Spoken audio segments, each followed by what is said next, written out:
Munisa Rizayeva turmush o'rtog'i haqidagi katta sirni oshkor qildi.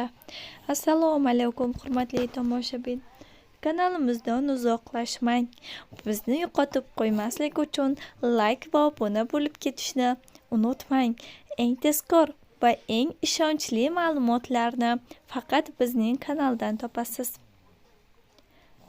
Xonanda Munisa Rizayeva turmush o'rtog'i Arsenij Moroz haqidagi savollarga batafsil javob berdi.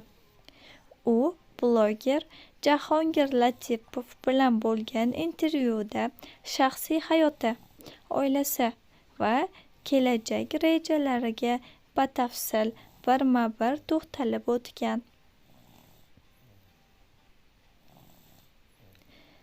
San'atkorning aytishicha, eri tez orada Toshkentga qaytadi va ular birgalikda bir nechta yirik loyihalarni boshlashi haqida ham qistirib o'tdi.